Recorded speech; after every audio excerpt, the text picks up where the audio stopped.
Gênesis capítulo 6, que fala dos Nefelins, né? Quem são os Nefelins? Quando os homens começaram a ser numerosos sobre a face da terra, lhes nasceram filhas. Os filhos de Deus viram, observaram, olharam. E as filhas dos homens eram belas, bonitas, né, formosas, lindas. E tomaram como mulheres todas as que lhe agradaram. E Yahvé disse: meu espírito não permanecerá no homem, pois ele é carne.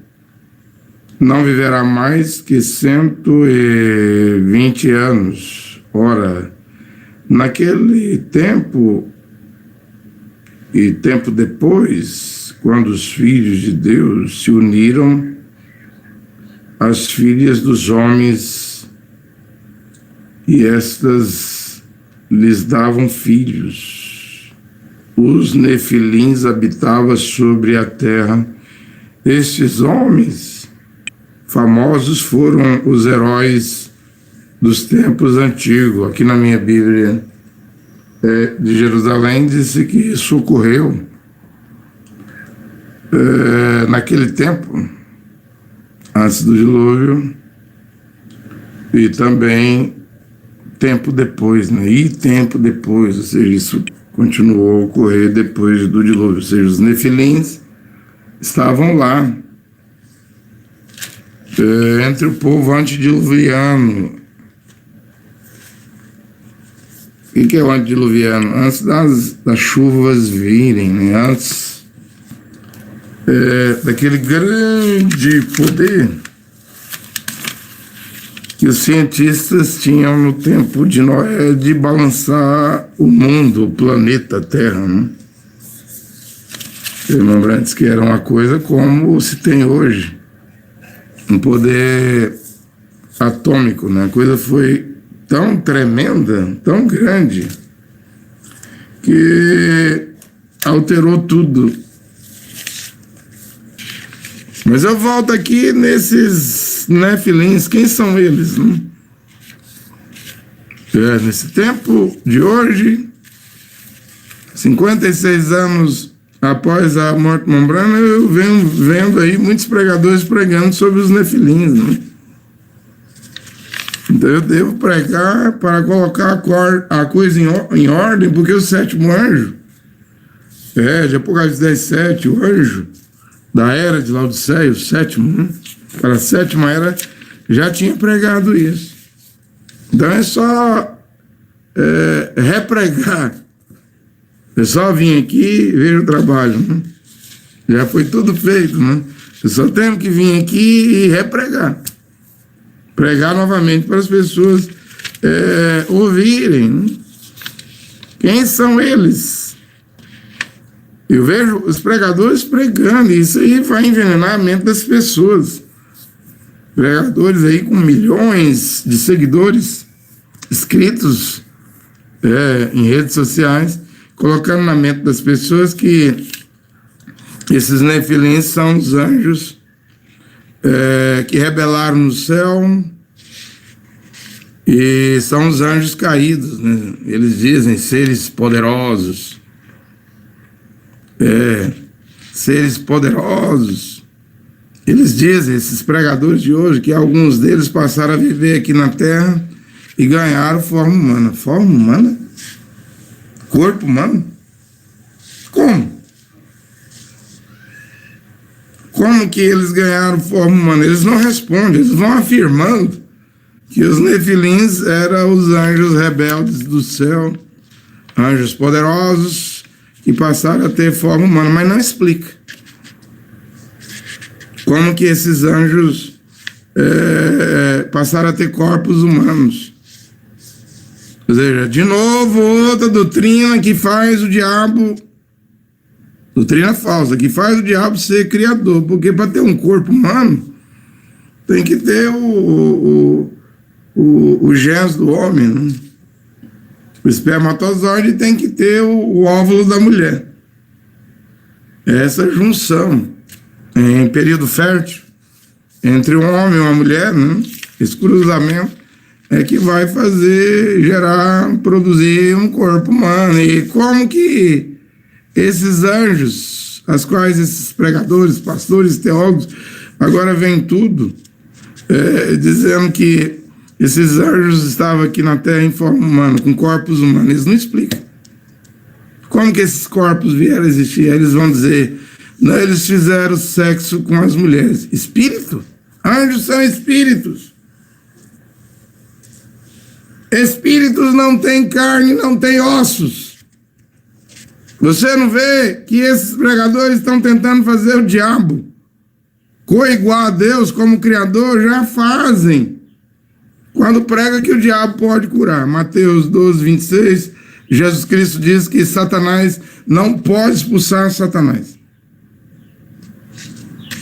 Isso é definitivo, é afirmativo. É o absoluto que falou isso. Quem é o absoluto? É a palavra de Deus. Quem é a palavra de Deus? É o Senhor Jesus Cristo. E Yehoshua, o Mashiach, Jesus o Cristo. No princípio era o verbo, a palavra. João capítulo 1, versículo 1. O verbo, a palavra estava com Deus. O verbo, a palavra era Deus. Devemos entender isso. A palavra de Deus nós temos aqui, ó, em forma de letra. A Bíblia é Deus impresso. É em forma de letra. Mas entenda que a palavra de Deus também é um homem vivo. A palavra de Deus é viva e eficaz. Por que a palavra de Deus, Hebreus 4:12, é viva e eficaz? Porque um homem é o Filho de Deus. E é Yehoshua. 8 letras. O Mashiach. Jesus o Cristo. Ele está vivo. Ele é o mesmo ontem e hoje. Hebreus 13:8. E para a eternidade. A palavra de Deus é um homem vivo, é uma pessoa. Por isso que devemos respeitar as Escrituras. Jesus disse em Mateus 24:35, passarão os céus e a terra, minhas palavras não passarão. Porque além de Deus ser esse livro, a Bíblia é Deus em forma de letra, Deus também é a pessoa do seu Filho. O Pai habita no Filho. Quem vê a mim vê o Pai. Eu e o Pai somos um. As palavras que eu vos digo, não as digo de mim mesmo, João 14. É o Pai que fala através de mim. Porque Ele é o primeiro que Deus gerou, criou lá na eternidade, o Filho. O Logos, o Verbo, a palavra de Deus. O mundo foi criado por Ele. Ele quem? O Filho. Estava no mundo, o mundo foi criado por Ele e o mundo não conheceu. João capítulo 1, versículo 10. Depois é que vem o Lúcifer. Depois é que vem esses anjos aqui que vão rebelar.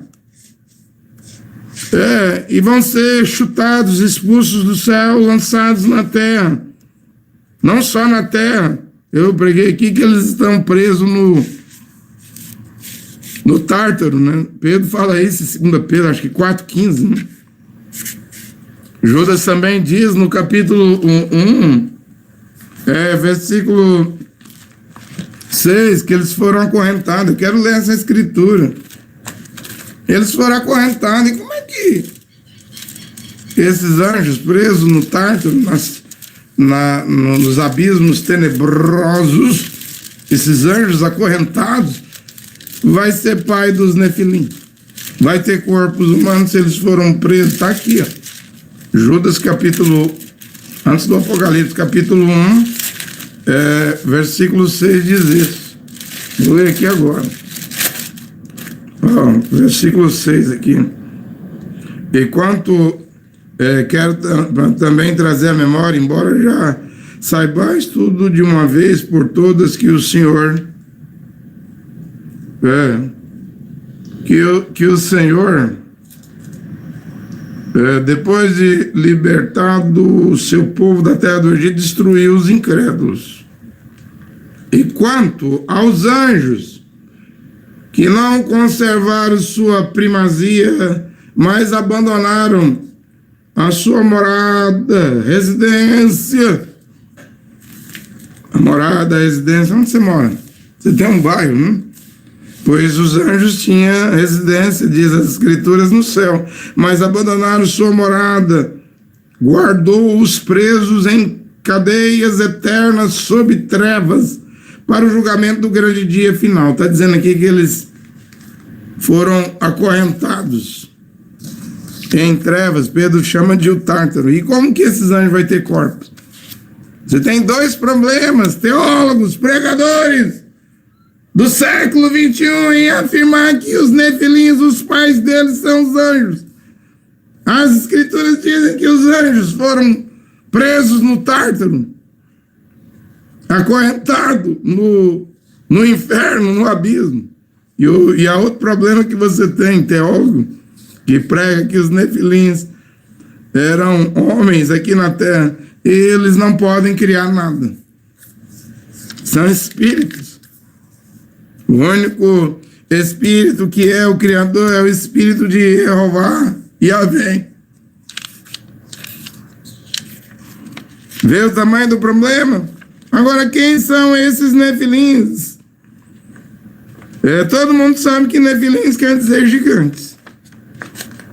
Os homens Arrão, e você viu aqui que a Bíblia de Jerusalém diz que eles existiram antes do dilúvio e depois do dilúvio, porque você vê lá, em Cades Barneia, na fronteira entre o deserto e Canaã, os 12 espias de Israel subindo lá nas montanhas lá e vendo os filhos de Anarque, mizarrões, de mais ou menos 3 metros de altura, com um dedo da mão assim, ó, quase 40 centímetros. E 10 espias de Israel criam medo, um pavor tremendo. Ele chega a dizer, e desanimando os hebreus, ele chega a dizer, nós vamos ser esmagados, né? E nem Josué e Caleb animando o povo, dizendo, nós vamos devorar esses gigantes, porque maior é Jeová, nosso Deus, que está conosco. Yahvé. Nem isso animou a congregação de Israel. O povo duvidou, né? Porque Deus falou, vou vos guiar para uma terra que mana leite e mel, mas Deus não falou nada. Deus não falou nada dos gigantes que havia lá. Deixou eles ver com os olhos, porque Deus queria ver quem é que tinha fé para prosseguir, quem é que tinha fé. Quem a fé morreu.